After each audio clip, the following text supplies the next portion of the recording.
Guys, welcome to the new episode of the First Responder Playbook. I'm joined tonight by Brian Hurtak. Brian is a business leader, a Fortune 100 executive, and the author of The Play Sheet, which, when I first saw that as a ginormous sports fan, caught my eye. And then I saw that it was about leadership, and it really caught my eye. And I was like, I got to get him on here. So, Brian, thank you for joining me, uh, especially on a Monday night with Monday Night Football just ending. My Bucks just won. Brian, thanks for joining me. Congrats on the Bucks. I'm a Finns fan, so I'm a little jealous of you right now. But thank you for having me, Brent. And it's an honor. Anybody that's trying to help first responders. I live here in San Antonio, Military City, USA. But the first responders, the EMT, the nurses, everybody out there, the firefighters, the policemen, everything they do to protect our communities. It's an honor to be here, and anything I do to help them would be amazing. I appreciate that. Brian, so tell us how did you around the journey of getting in the business world, deciding to write a book on leadership, and Yeah. I gotta say you have the most ingenious. I don't want to call it a style. I mean, yeah, I mean it is what it is. It's a style like spread option. Yeah. You got a play call sheet for leadership, and that's awesome. Like, how did you go down that journey? Yeah, like many people, look, I'm a 40-something-year-old guy. Been in corporate America for almost 20 years, and like anybody trying to get better in their personal professional life, trying to raise the ranks, trying to get the next job, get the next promotion. I studied everything. I listened to every podcast. I read every book. I went to every webinar, seminar. I had mentors, did everything. I was a voracious learner, but where I really struggled was to execute everything I spent all my time and money learning. And I remember this as clear as day. I was sitting on my couch one Sunday preparing for my work week ahead, and had books scattered. I mean, a paper scattered. I had my calendar up, trying to play Tetris to kind of get my day organized. My kids are running around, screaming and hollering. The kids' toys are everywhere. And literally, I was stressed out, overwhelmed, and anxious. And the work week hadn't started. And in the corner of my eye, I saw something I've seen 1,000 times. And like you, I'm diehard sports. You can see it behind me. And it was a coach on the sideline with this laminated sheet of paper covering his nose, his face, and he's with an array of colors and small print. He's glancing back and forth between his call sheet, play sheet, and the huddle. And it hit me like a ton of bricks that Sunday that every single coach at every level has a call sheet, has a play sheet. And I said to myself, why don't I have one of those? And so immediately that afternoon, I went to my home office and started just use a spreadsheet and Word document and started putting plays that I was learning, that I was trying to execute, whether it was time management or strategic thinking or executive presence or whatever corporate jargon thing I was trying to get better at. And the play sheet actually helped me organize, recall, and apply what I spent so much time learning. So that's the story of where it became, and I can talk more about how to apply it, other things as well. But that's how it hit me and how I started to use it. And then last thing is that as more people started to use it, somebody said, you should write a book about it. And I said, before I write a book, I should go study the art and the science of doing it. So I went across the country and studied 50 plus coaches on their process of creating a play sheet. I love that. Coaches are very selective creatures. How did you get the access to that? That intrigues me. Yeah. So I'm originally from South Florida, Fort Lauderdale, Florida. My high school football team is one of the best high school football teams there is, St. Thomas Aquinas. And so started there. I went to Valdosta State. I was a golfer in college. Valdosta had won they had won 4 Division II national championships. And actually some really big coaches had their start there. Kirby Smart, Will Muschamp, a lot of coaches had started there. And then I live here in South Texas under the Friday Night Lights. And I also was a graduate assistant at Georgia Tech.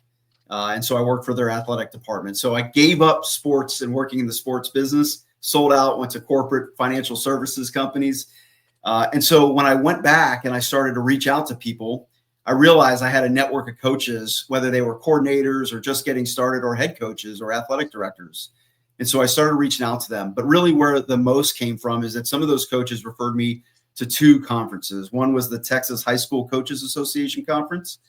By the way, every coach comes to Texas for the Texas high school players. So, and nobody was there. I would walk up to coaches like Lincoln Riley and talk to them, Jimbo Fisher. Nobody was there. And then also the American Football Coaches Association Conference. And both those conferences I owe a lot to. They really introduced me to a lot of people, made the connections. And you know what? Coaches like to help people. And when I told them the story that I wanted to teach people to use a play sheet like they use it every day, it really hit them and resonated with them. And they're like, sure, just watch what we do. Here's a few tips. Here's a few pointers. And, after 2 years, I really built some great relationships, some great coaches. I love that. Georgia Tech. When were you there at Georgia Tech? In the 90s? I did my master's there in 2008 to 2010 under Paul Johnson, was the head coach of triple option. Yep. And Dan Radakovich was the AD I worked for. And actually some of his pedigree of leaders, actually one of the guys that endorsed my book is Graham Neff. And we worked at Graduate Assistants, and he's now the athletic director at Clemson. And so, yeah, I mean, those were types of connections that I had, and very blessed and fortunate for the time and the advice that a lot of those people in sports and leaders in sports gave me. That's awesome. I love that. I downloaded the template off your website, and I kind of want to touch on this. And so you got it broken down into categories. You got it wrote out as skills, plays, and different sections. Yeah. Kind of talk about how you got that laid out, and also just for my general knowledge, are these programmable for, say, just like even like different meetings and stuff that where you'll have a play sheet for, hey, I've got my mid-level managers coming in, or hey, this is my C-suite people. Do you break those down into that, or how do you do that? It's evolved, but the answer is yes. But let me tell you a little bit more on how I do it, or how you can apply it in different ways. What I'll say, though, is when I went to study the play sheet, I didn't know what I learned was that I learned 4 consistent things that every coach does. They build culture or an ethos. They use the word ethos, which is character. You see it all over, and I can talk about that. I think you got to start there. And the reason I say start there is because first responders, or really anybody, there's information overload. That's the problem statement in the book. I go into depth of that. But you have too much information. So it helps you figure out, who am I and who am I going to be? And if you think about a coach, you said earlier, my spread offense, triple option, I'm running RPOs, run first defense, right? What am I going to be? That helps you filter down.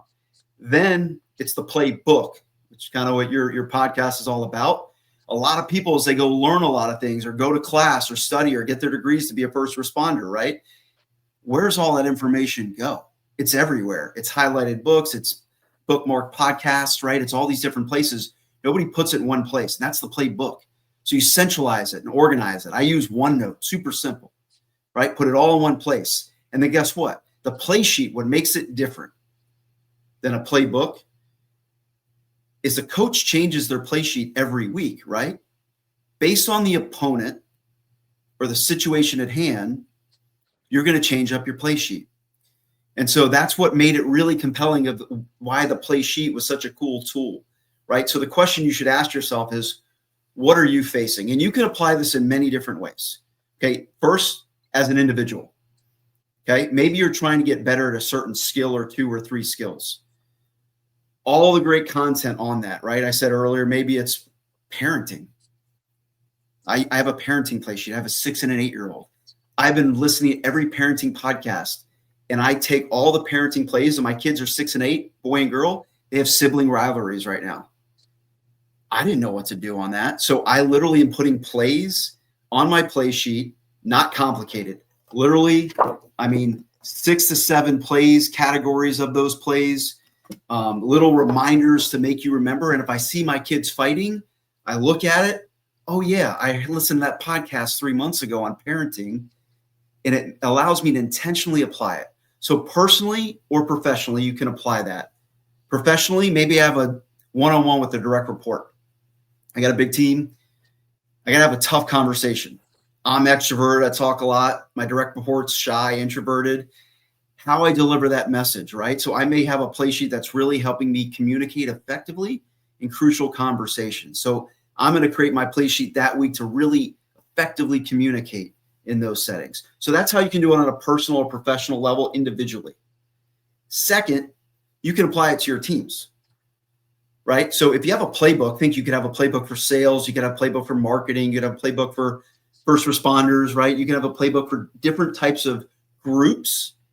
And then based on what your goals are for the next 30, maybe 60, 90 days, take those plays and what you want your team to execute and put them down there. And then lastly, on the play sheet, what a lot of people don't know about the play sheet is coaches put more than just their plays. So in the templates I have on the website, I talk about tips and tricks, right? Coaches put names of players or names of the refs to butter them up so they can talk to them and try to get them to make the right call. So with professionals and different people, what I help them do is categories of plays, quick reminders of things you really want to focus on. In sales, it's been really, really powerful, like the names of the customers, maybe some key stats on there. Maybe it's your direct reports' names and some key facts about their family. And then on the back, people put their scorecard, like what are their key metrics that they're trying to accomplish. So you put all that on one laminated sheet of paper, and all you do is use it. Use it. More and more you use it, then it really, really works. And then the last part of the book is called adjustments. As you use it more, you figure out how to tweak it, right? How a team runs a play week 1 versus how they run it in week 10 is very different. Guess what? They iteratively get better at it. I talk about adjustments that you can make as a leader, as an individual, and set repeatable routines, simple routines, just to watch the film on yourself, tweak the play, get a little bit better. And look, for me, it just gave me intention of stuff I already was reading and learning and how to effectively apply it. And then when you have this in front of you, it's just a cheat sheet. It helps you quickly recall and apply the right play in pressure situations, just like a coach. Like last thing, think about a coach on the sideline. If they brought all their plays, how would they call the play? Yeah. Right? But they did it. They whittled it down based on film. They said, these are the 5 plays on 3rd and short we're going to run. Clock's ticking down. It's 3rd and short. The Buccaneers just had that, right? They had the plays. They have 3 seconds to call it. Same thing for us in critical situations, parenting, professional life, in meetings, in first responder, critical chaos, very important situations. You know, onboarding people. This is a really effective tool, how to have them execute more effectively. So you can see I'm passionate about it, but I think if anything, it's just build your play sheet. Don't overcomplicate it. Build it, use it, and I guarantee you're going to start effectively executing more plays. I gotta ask because you mentioned it. You mentioned critical conversations. Are you referencing the book Critical Conversations? Yeah, Crucial Conversations was one I listened to, the DVD, the podcast. I went to the class, everything, right? It really talked about different personalities and different styles and how you deliver the right message with the right tone and the right moment. Love languages, right? It's another one I do with my wife. I don't let her see my play sheet, but really, those are really critical tools. But and the crazy thing is it's probably not going to be effective today. So that's why putting them in your playbook is important. And then when you do, part of the book is establishing your game plan. That's part of the play sheet. And when you ask yourself, what am I focused on, or what am I facing, or who is my opponent now? You're going to go back and you're going to pull plays that are really relevant. And they may be 3 years later. I have a really cool story, if you've got a second, about Coach Tony Elliott. Yeah, absolutely. Of Virginia. I told you earlier, Graham Neff was the AD, introduced us when Tony Elliott was as the offense coordinator at Clemson in their heyday, and not their heyday, but 2015, 2016, 17, 18, when they were winning everything. He's playing Virginia Tech in 2015 or 2016. Virginia Tech ran this play where the halfback would play action and run around behind the linebackers, underneath the safeties. Quarterback would dump it off, and it would destroy Clemson every year. He tried to imply it at his team. Didn't work. Next year, tried again. Didn't have the right personnel. Next year, it worked a little bit, wasn't great. 2018, fast forward to it. College football semifinals are facing Ohio State. Ohio State played a team earlier in the year that ran the same play. He saw it on the film. He told me in the interview, I broke the piggy bank. I pulled the play from 4 years ago. And I saw it in my game plan. I ran it in practice all that week. And with 2 minutes left, they were down 5 in the college football playoffs. They ran the play and scored the game-winning touchdown with that play. Now, why I tell you that story is, one, it's really cool if you like football. But two, it was a play that wasn't relevant today. But you never know. A couple years from now, that play's going to be really relevant. And if you're organized and you have that framework, you can bring it down. And when you ask yourself, who is my opponent? You're going to remember, man, I had that play. I read that Crucial Conversations book or listened to that DVD 10 years ago. You know, and honestly, I've had to let people go in my job. You have to have that conversation. How you do it can be really important. And so using those and running those plays in those critical moments, those moments that matter, is important. And look, no conversation I've ever had is as important as your audience and what they have to execute in those critical, high pressure moments. I actually just started that book. It's a part of my doctoral coaching program, and I'm really enjoying it so far. I actually ordered the hard copy of it because they're all digital books, and it's not for me. I'm still a little bit old school on that. I love having the hard copy of the book, but I enjoyed it so much so far that ordered the hard copies because I want to truly take what it's saying in. And I agree with you wholeheartedly, especially once you get into a leadership role in the first responder world. You're going to have some tough conversations, whether they're not, performing up to your expectations, or they're doing stuff they shouldn't be doing, or whatever the case may be. You have to address them before those things get out of control. And look, the problem sorry, go ahead. Keep going, Brent. No. Go ahead. The problem statement here is information overload. And I did a big study. There's some great research out there on this. There's a full, ton of doctoral studies on this as well, on cognitive load, right? And as you get more information, as you grow in your career, like people that you're saying that go from individual contributor manager, as that happened to me, you have more emails, more meetings, more responsibilities. You have kids, right? You have more balance in your budget financially. You just have more. And it's overwhelming. And at a certain point, as you have more information, your decision-making goes boom. And it's weird.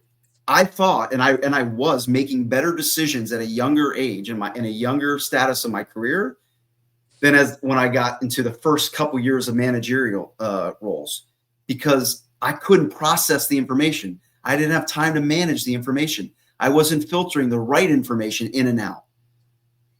Set my ethos. What am I going to be good at? Organize it in my playbook, get it there, ask myself the game plan. And like you, when you're having that, like, that's such a great book. There's going to be a one-liner in there that's going to be relevant for you in like 2 years. But you're not going to know where the heck it is in 2 years. And that's what Tony Elliott would do. That's what every coach does. And there's a reason every single coach, they all do the same thing. It's not rocket science. It's not a crazy engineered process. It's fundamental. Like, watch film, build a playbook, build a culture, build a playbook, watch film. How are we going to beat the other team? What are our strengths? What are their weaknesses? Pick 20, 30 plays, put them on a laminated sheet of paper, execute the play, and over time, iteratively make adjustments so you get better at running that play. Because when you run that play and you have that critical conversation with the report the first time you do it, and you're like, I could have done that so much better. Yep. Well, and you got to think, especially keep tying it into sports references, but like, how many coaches have went into their first head coaching role, or you move up into your mid management role, or I move up into a corporal or sergeant's role, and you get in there and you keep doing what you've always been doing, which is just your regular job, and you don't lead, either because no one trained you, they didn't show you what you need to be doing, and you fail.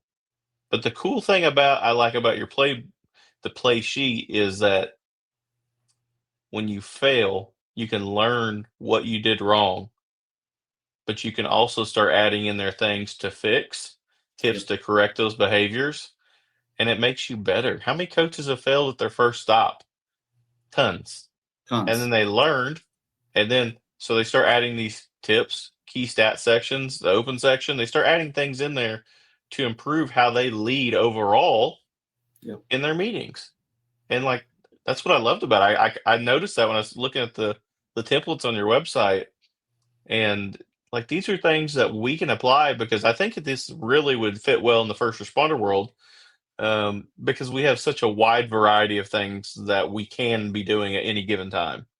Yep. Um, you got like on the one I'm looking at right now, the PDF version, there's 4 categories. Well, every shift, let's just say we're broken into 3 shifts, they're going to have a different variety of calls that come in just based off the time of day. During the daytime, a lot of times you're going to get a lot of retail theft. You're going to get, people's cars broken into in the morning, stuff like that. Stuff that keeps you busy, and you're not as being very proactive, stopping cars, being, you know, proactive. Your afternoon shift is you'll get a lot of domestics, people coming home from work, getting into it with their wife, arguing back and forth. You get a lot of that type of things. Overnights, you get a lot of people that are leaving the bars drunk, acting silly. Or if you do come across somebody in the neighborhood, they're probably out up to no good. Um, but your call volume's not as high as. So what I'm saying this to say is how you attack the job is different based on each shift you're on. And Yep. so your responsibilities are going to be different. How you handle are going to be different.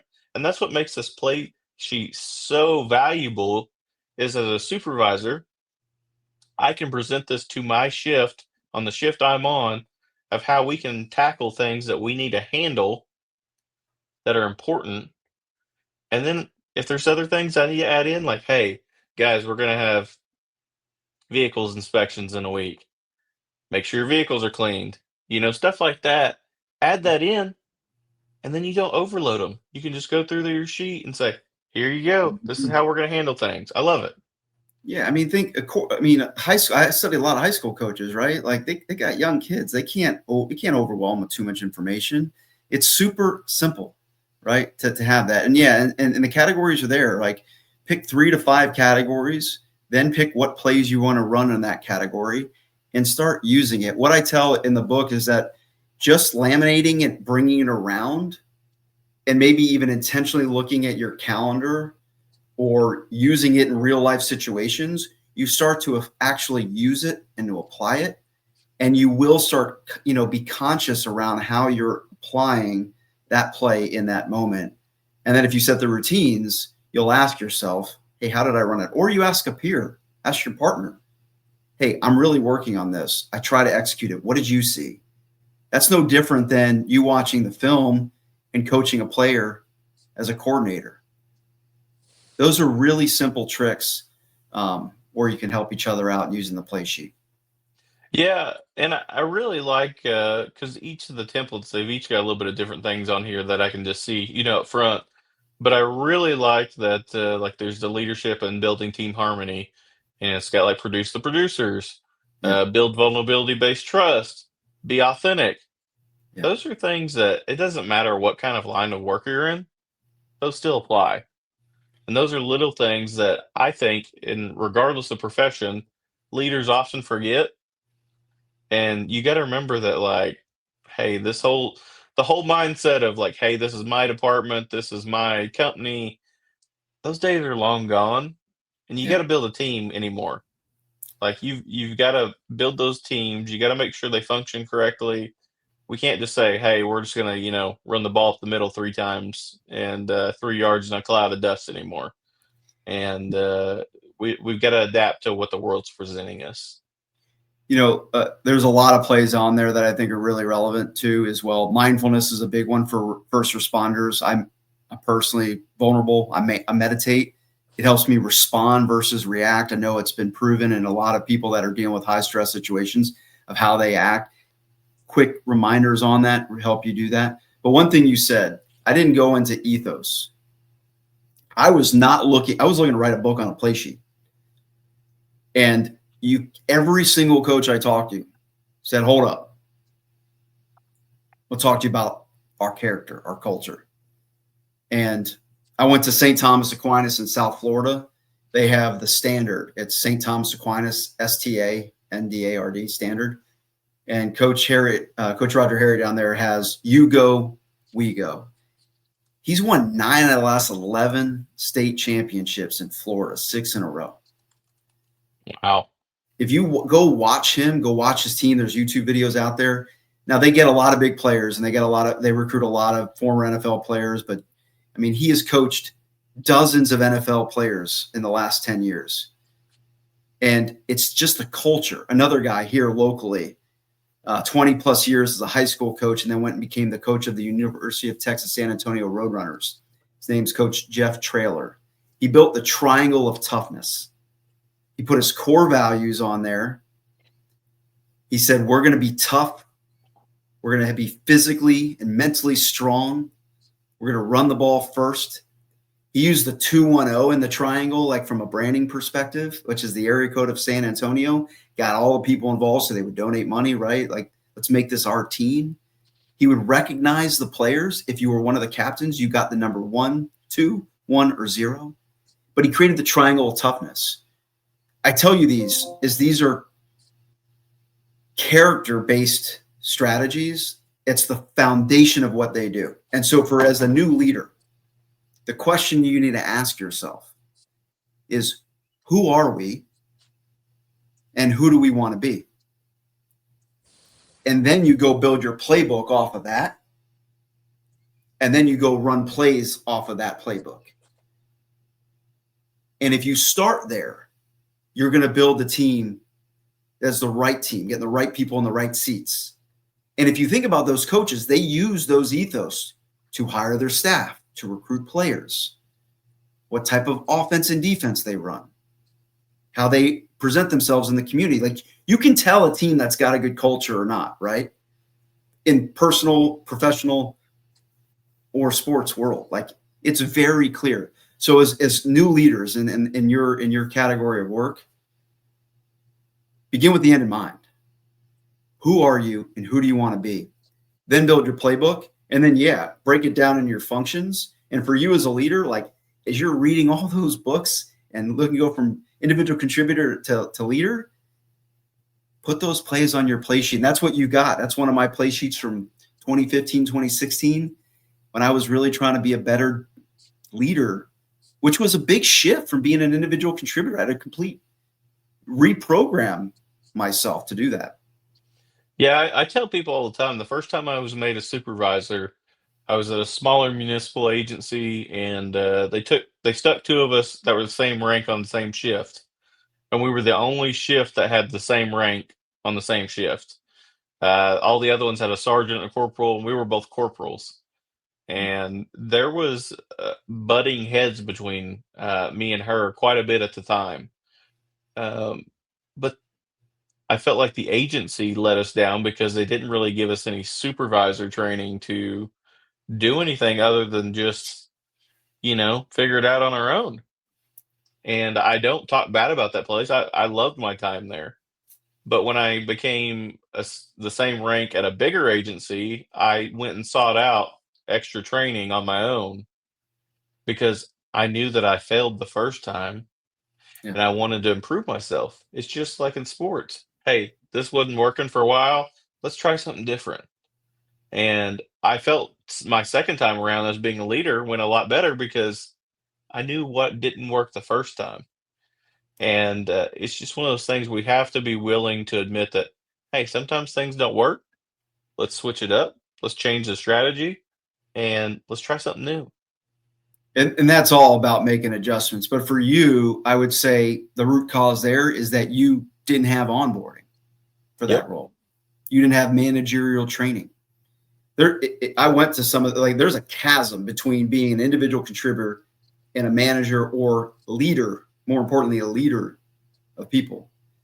My favorite quotes is good management without effective leadership is like straightening the deck chairs on the Titanic. But for you, you know what all you needed was a playbook. Yep. When you join a football team, they give you the playbook. The playbook has their policies, their procedures, their workout regimen, their nutrition regimen, their plays, the directory and the staff and the contact information for everybody, like where to be at 2:00 on a Saturday. Like, it has all that information in there. And you see players join a team, especially now in college football, they're like adapting like that. They absorb the playbook, and then there's just bite-sized chunks in their play sheet every week. So for you, once again, what your leadership could have done is actually had a playbook. I did training for a sales team not too long ago, and they had one. This guy was the best insurance salesman you can have. But now he was leading all these salespeople, and they couldn't sell for anything. He had 30 years of all of it up here. He had never once put it on paper. So he could go and sell all day, but he couldn't train one person. So getting him to get it all in the playbook, right? That was like everything. Get it all out of his head. And so if you know a great leader, or you are a great leader, one of the best things you can pass on is building your playbook for your team and then letting them build their play sheet off of that. Yep. Wholeheartedly agree. I actually just had that conversation the other day with somebody, in that you can have all the knowledge in the world, but if you don't know how to relay your message to share that knowledge, what good are you doing? And with the technology today, like, I put it all in OneNote. Like, if you use Microsoft, you can do plenty of different things. I like OneNote because you can put the different notebooks in there. So to your point, you may have different categories, and each notebook would be a category, and then you run your plays. And I have some examples of that as well. And I think all the cool thing with that today is that now you have all these generative AI bots and Copilot or ChatGPT. And if you've got all that information in there, what I used to spend hours like going and searching for stuff, now I can literally go into Copilot with my OneNote and go, give me my top 5 plays over the last 10 years on time management. And I just pop it on my play sheet, and I'm off and running that week. It doesn't take any time. The heavy lift people, I'm going to lean in. Everybody asks, like, man, that sounds like a lot of work building a playbook. Yes. It's a slow down to speed up moment, but just get it all out there. I call it, like in writing the book, it was like a vomit draft. Just get it all out and then organize it. And then every time you read a good book, you have a place to stash it. And from there, it just starts to snowball pretty quick. And once you get in that rhythm, it's fun. I love it. I think it's so simple, yet it's one of those things that we've all seen the coach, watching football on Saturdays, and he's sitting there, he's talking into his play sheet, so that way no one reads his mouth, and we've all seen it. But yeah, you slow it down for a minute and think about it, and it condenses all your information into a small sheet that they can get their information out quickly to the people that matters. And I love it. I think that it's very applicable to what we do in the first responder world, because we are entrusted to make decisions quickly and efficiently and correctly, for that matter. And to be able to relay that information to the people that we are leading quickly, efficiently, so that they can make those decisions the same way is imperative. So I love it. And I want to touch on one thing earlier, because you kind of touched on it earlier. Yeah. The overall theme of leadership is that we often kind of think of, we're just going to keep doing the things that we've always done when we move up. Yeah. But the people at the top need to remember, when they come into those new roles of, hey, now I'm the guy over the middle managers, or hey, I'm the one over the whole company or agency, you can come in and change the climate pretty quickly. Yeah. It takes time to change the whole culture. And so you have to realize that, hey, just keep working at it. There's going to be bumps on the road, and keep working on your vision on how to make this place better, because you're probably going to get frustrated at times that, hey, something didn't work right.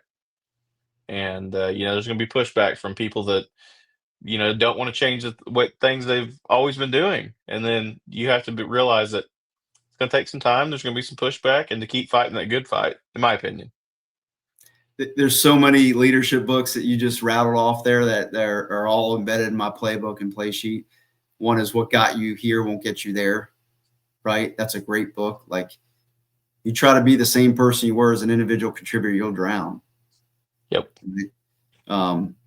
You said another one, a lot of 21 Irrefutable Laws of Leadership from John Maxwell was embedded a lot what you said as well. Another one's The First 90 Days. It's a Harvard Business Review book. It's probably one of the best out there because every team that you take over, every organization you take over is in a different status or situation. Some are, keep the train on the track. Some are complete turnaround, right? So assessing that one's on my Amazon list. Yeah. So that's what I haven't got yet. But coaches use they love. I mean, actually, a lot of the coaches I talk to, like, they want to know. They like because they love this stuff. Like, think about it. They are leaders of their teams, their community, their organization. There's there's a lot there. I remember the last story I'll tell you. I was at the Texas High School Football Coaches Association conference. Nobody wanted to talk to this coach from SMU. His name was Sonny Dykes. I went over, started talking to him. I knew his family had a ton of football experience. His dad was a coach. He's been a coach forever. He was such a great guy, amazing guy. He said, "Call me tomorrow." Goes back. I call him. He's moving. Literally, like 2 days later, he's moving from SMU to TCU. Takes the new job. He has to completely rebuild the culture. And I'm literally talking for a couple months about him reestablishing Texas Christian University's culture, the Horned Frogs. He goes undefeated his first season, takes him to national champion. That was a real story, really cool, like just complete blind luck and fate and amazing moment that turned into something great. So, I mean, you said so many of those examples, but yeah, when you take over those teams, those are some really good books. But guess what? A lot of them get lost in the shuffle. All right. We're going to wrap up slowly because I don't want to tie you up all night because we could talk about leadership all night. Yeah. There's a couple things I want to touch on. First, if people want to get your book or if they want to book you for coaching, consulting, where can they reach you at? Yeah. My book, you can find on any digital platform. Most people get it on Amazon. It was an Amazon bestseller back in January when we released it. So really proud of that. My website, myplaysheet.com. You can get all the information. You buy the book there. You can see some of the templates that Brent was talking about. You can also book a free consultation. I've got my price sheet and everything out there as well. If you want to book me for individual or teams, etc., you can reach me there. And then coming soon, I'll give a plug. We've got my podcast will be coming out later this year called Friday Night Insights, which I'm pretty excited to do something like you're doing. Get thought leaders on and coaches and people that all this content I've gotten over the last couple months and years, start to put it in this form. So those are some of the areas that you get my information. You let me know and I'll be there.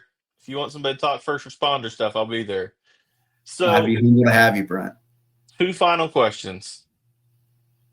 If you had to choose one leadership book for any new person to read that's going into a leadership role, what would it be? Oh, that's a ton. I'm going to name 2, but I'm going to pick one. So I really think 21 Irrefutable Laws of Leadership is last the test of time. I'm going to say 3. 7 Habits of Highly Effective People. That's number 2. Number 1, though, for me is 5 Dysfunctions of a Team. I've read them all. I've not read them all. I've read a lot of them. That one really helped me. You said it earlier. It was on my play sheet. Vulnerability-based trust. Patrick Lencioni taught a lot of people, did a bajillion seminars, sold a bajillion books. But his triangle was pretty simple. And it was vulnerability-based trust. You got to have that trust so you can actually have healthy debate and conflict, right? Different people, different styles. So you can challenge each other. But if you don't trust, you can't do that. If you have good conflict and healthy debate, you actually get the best decisions. And when you make a decision, there's a shared decision and you're accountable to that decision as one team. Win as a team, lose as a team. And then you achieve wins as a team. That triangle is critical, in my opinion, of how to build a great team. And so I always tell people that's the number 1 book. As a leader is 5 Dysfunctions of a Team. It tells you what not to do in some great storytelling and then shows you what to do. I love that. All right. So here's the hard-hitting question in the night on. Today was your last day on the earth. What's your one message to make this place a better place than when you started? Man, pay it forward is probably the one for me. I mean, be kind. I tell my kids, I pray for my kids every night, be kind, loving, and caring. I just did it before I got on your podcast. But there's something about paying it forward. There's nothing more fulfilling than to invest and pour your cup into somebody else or give somebody something they need and to see that from them. And I think if we did more of that as a community, as a country, more as a world, we'd be happier as individuals. We'd see other people become happy, and it would just kind of spread from there. So pay it forward, man. Absolutely. Love it. Brian, you're always welcome back on here. You let me know when you're ready to come back and we'll dive deeper into this. Thanks for joining me tonight. Thanks, Brent. Appreciate you having me, man.